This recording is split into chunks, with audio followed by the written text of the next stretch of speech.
ಉತ್ತರ ಕನ್ನಡ ಜಿಲ್ಲೆ ಗಂಗಾವಳಿ, ಕಾಳಿ, ಅಘನಾಶಿನಿ ಎಲ್ಲ ನದಿಗಳು ಅಪಾಯ ಮಟ್ಟ ಮತ್ತು ವಹದ ಎಲ್ಲ ನದಿಗಳು ಅಪಾಯ ಮಟ್ಟಕ್ಕಿಂತ ಮೀರಿ ಹರಿತಾ ಇರುವ ಹಿನ್ನೆಲೆಯಲ್ಲಿ ಸಿರ್ಸಿ ತಾಲೂಕಿನ ಬಾಶಿ ಪಂಚಾಯತ್ನ ಮುಗಳಿ ಪ್ರದೇಶಗಳು ಪೂರ್ಣ ಮುಳುಗಡೆಯಾಗಿದ್ದು ಅತ್ಯಂತ ಹೆಚ್ಚು ಹಾನಿಗೆ ಒಳಗಾಗಿದೆ. ಆದರೆ ಯಾವುದೇ ಜನ ಮತ್ತು ಜಾನುವಾರುಗಳಿಗೆ ಅಪಾಯ ಇಷ್ಟೊತ್ತನ ತನಕ ಆಗಿಲ್ಲ. ಅದು ಜನ ಎಚ್ಚರಿಕೆಯಿಂದ ಇರಬೇಕಂತ ಅವಶ್ಯಕತೆ ಇದೆ. ಅಂಕೋಲಾ ತಾಲೂಕಿನ ಶಿರೂರದಲ್ಲಿ ಅಘನಾಶಿನಿ ನದಿಯಿಂದ 2 ಜನ ಮಿಸ್ಸಿಂಗ್ ಆಗಿದ್ದಾರೆ. ಇವತ್ತು ಇಷ್ಟೊತ್ತನ ತನಕ ಆ ಜಿಲ್ಲಾಡಳಿತ, ತಾಲೂಕು ಆಡಳಿತ ಕೈಗೆ ಸಿಕ್ಕಿಲ್ಲ. ಅವರ ಶೋಧನಾ ಕಾರ್ಯಕ್ರಮ ಈಗಾಗಲೇ ತ್ವರಿತಗತಿಯಲ್ಲಿ ಆರಂಭ ಆಗಿದೆ. ಅಂಕೋಲಾ ತಾಲೂಕಿನ ಅಗಸೂರಿನಲ್ಲಿ ಪಂಚಮಿ ಹೋಟೆಲ್, ನವಮಿ ಹೋಟೆಲ್ ಪಕ್ಕದಲ್ಲಿ 10-12 ಫೂಟ್ಗಿಂತ ಹೆಚ್ಚು ನೀರು ನುಗ್ಗಿತ್ತು. ಗಂಗಾವಳಿ ನದಿಯಿಂದ ನೀರು ಬಂದದ್ದರಿಂದ 11 ಜನ, ಒಬ್ಬ ಮುಂಡಗೋಡದ ಡಾಕ್ಟರು ಸೇರಿದಂತೆ ಇವು ಹೋಟೆಲ್ನ ಮಾಳಿಗೆ ಹತ್ತಿ ಕೂತ್ಕೊಂಡಿದ್ದಾರೆ ಜೀವದ ರಕ್ಷಣೆಗಾಗಿ. ಈಗಾಗಲೇ ಅವರಿಗೆ ಹೆಲಿಕಾಪ್ಟರ್ ವ್ಯವಸ್ಥೆ ಮಾಡಿ ಏರ್ ಲಿಫ್ಟನ್ನು ಮಾಡಬೇಕು ಅಂತೇಳಿ ನಿರ್ಣಯ ತೆಗೆದುಕೊಂಡಿದ್ದೇವೆ. ಅಧಿಕಾರಿಗಳ ಸೂಚನೆ ಕೊಟ್ಟಿದ್ದೇನೆ.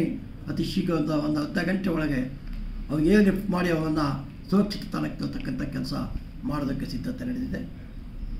ಕಾರವಾರ ತಾಲೂಕಿನಲ್ಲಿ ಕದವಾ ಮತ್ತು ಕೊಡಸಳ್ಳಿ 2 ಜಲಾಶಯಗಳಿಂದ 2.5 ಲಕ್ಷಕ್ಕಿಂತ ಹೆಚ್ಚು ಕ್ಯೂಸೆಕ್ಸ್ ನೀರು ಹೊರಬಿಟ್ಟದ ಕಾರಣಕ್ಕಾಗಿ ಕಾರವಾರ ತಾಲೂಕಿನ 5 ಹಳ್ಳಿಗಳನ್ನು ಈಗಾಗಲೇ ಸುರಕ್ಷತಾ ದೃಷ್ಟಿಯಿಂದ ಅವರಿಗೆ ಅಲ್ಲಿಂದ ಲಿಫ್ಟ್ ಮಾಡಿದ್ದೇವೆ. ಜಿಲ್ಲಾಧಿಕಾರಿಗಳು ಸ್ಥಳಕ್ಕೆ ಈಗಾಗಲೇ ಭೇಟಿ ಕೊಡ್ತಾ ಇದ್ದಾರೆ. ಜಿಲ್ಲಾಧಿಕಾರಿಗಳ ತಂಡ ಈ ಕುರಿತಾಗಿ ಏನೆಲ್ಲ ಕ್ರಮ ತೆಗೆದುಕೊಳ್ಬೇಕೋ ಜನರ ರಕ್ಷಣೆ ದೃಷ್ಟಿಯಿಂದ ಅವಶ್ಯಕ ಕ್ರಮ ತೆಗೆದುಕೊಳ್ತಾ ಇದ್ದಾರೆ. ಯಲ್ಲಾಪುರದಿಂದ ಅಂಕೋಲಾಕ್ಕೆ ಹೋಗ್ತಕ್ಕಂಥ ರಸ್ತೆ, ಹುಬ್ಬಳ್ಳಿ ಅಂಕೋಲಾ ರಸ್ತೆ, ಅಲ್ಬೇರ್ ಘಾಟದಲ್ಲೂ ಕೂಡ ರಸ್ತೆ ಕುಸಿದು ರಸ್ತೆ ಕೂಡ ಬಂದಾಗಿತ್ತು.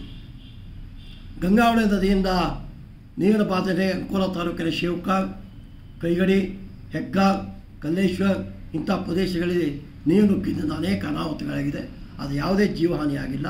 ಯಲ್ಲಾಪುರ ತಾಲೂಕಿನ ಗುಳ್ಳಾಪುರದಲ್ಲಿ ಸಂಪೂರ್ಣ ಜಲಾವೃತ ಆಗಿದ್ದು ಸುತ್ತಮುತ್ತಲೂ ಕೂಡ ಅಲ್ಲೂ 20 ಮಂದಿಯನ್ನು ತೋಡು ಈಗಾಗಲೇ ಹೈಸ್ಕೂಲ್ನ ಕೊಠಡಿಯಲ್ಲಿ ಇಟ್ಟು ಒಂದು ರಕ್ಷಣೆ ಮಾಡ್ತಾ ಇದ್ದೇವೆ. ಅಲ್ಬೇರ್ ಘಾಟ್ ಕುಸಿತದಿಂದ ಅನೇಕ ಜನಕ್ಕೆ ತೊಂದರೆಯಾಗಿ ಈಗಾಗಲೇ ರಸ್ತೆ ಕುಲಾ ಮಾಡ್ತಕ್ಕಂಥ ಕಾರ್ಯಕ್ರಮ ಆಗಿದೆ. ಅಂಕೋಲಾ ಯಲ್ಲಾಪುರ ತಾಲೂಕಿನ ಶಿವಲೆ ಫಾಲ್ಸಲ್ಲಿ 6 ಜನ ಪ್ರವಾಸಿಗರು ಸಿಕ್ಕಿಬಿದ್ದಿದ್ದು ಈಗ ಅವರನ್ನು ಅಪಾಯದಿಂದ ಪಾರು ಮಾಡಿ ಅವರನ್ನು ಸುರಕ್ಷಿತ ಪ್ರದೇಶಕ್ಕೆ ತರಲಾಗಿದೆ. ಹಾಗಾಗಿ ಇಡೀ ಜಿಲ್ಲೆಯಲ್ಲಿ ಕೇವಲ ಅಂಕೋಲಾ ತಾಲೂಕಿನ ಬೆಳಸೆಯಲ್ಲಿ 2 ಜನ ಮಿಸ್ಸಿಂಗ್ ಆಗಿದ್ದು ಬಿಟ್ಟರೆ ಬಾಕಿ ಎಲ್ಲೂ ಕೂಡ ಮಿಸ್ಸಿಂಗ್ ಪ್ರಕರಣ ಪತ್ತೆಯಾಗಿಲ್ಲ. ಬಾಕಿ ಎಲ್ಲ ಸುರಕ್ಷತಾ ಕ್ರಮ ತೆಗೆದುಕೊಳ್ಳೋದಕ್ಕೆ ಜಿಲ್ಲಾಡಳಿತ, ಕುಮಟಾ, ಭಟ್ಕಳ, ಸಿರ್ಸಿ, ಕಾರವಾರ ಎಸಿಗಳು ಮತ್ತು ಸ್ಪೆಷಲ್ DC ಹಾಗೂ ಡೆಪ್ಟಿ ಕಮಿಷನರ್, SP, ಈ CO ಇವರ ತಂಡ ಈ ಜಿಲ್ಲೆಯ ಸುರಕ್ಷತೆ ದೃಷ್ಟಿಯಿಂದ ಎಲ್ಲ ಕ್ರಮಗಳು ತೆಗೆದುಕೊಳ್ಳೋದಕ್ಕೆ, ಎಲ್ಲ ಅವಶ್ಯಕತೆ ಬೇಕಾದಂಥ ಪರಿಸ್ಥಿತಿಯನ್ನು ನಿಭಾಯಿಸೋದಕ್ಕೆ NRGF ತಂಡದ ಜೊತೆಗೆ ಕೂಡಿ ಕೆಲಸ ಮಾಡ್ತಾ ಇದ್ದಾರೆ. ಜನ ಅಪಾಯ ಮಟ್ಟ ಮೀರತಕ್ಕಂಥ ನದಿಯ ಪಕ್ಕದಲ್ಲಿ ಬರಕೂಡದು, ಜನರ ಸುರಕ್ಷತೆಗೆ ಸರ್ಕಾರ ತನ್ನೆಲ್ಲ ಕೆಲಸಗಳನ್ನು ಮಾಡುತ್ತೆ. ಈ ಕುರಿತು ಜನ ಎಚ್ಚರಿಕೆಯಿಂದ ಇರಬೇಕು ಅಂತೇಳಿ ವಿನಂತಿ ಮಾಡ್ತೇನೆ.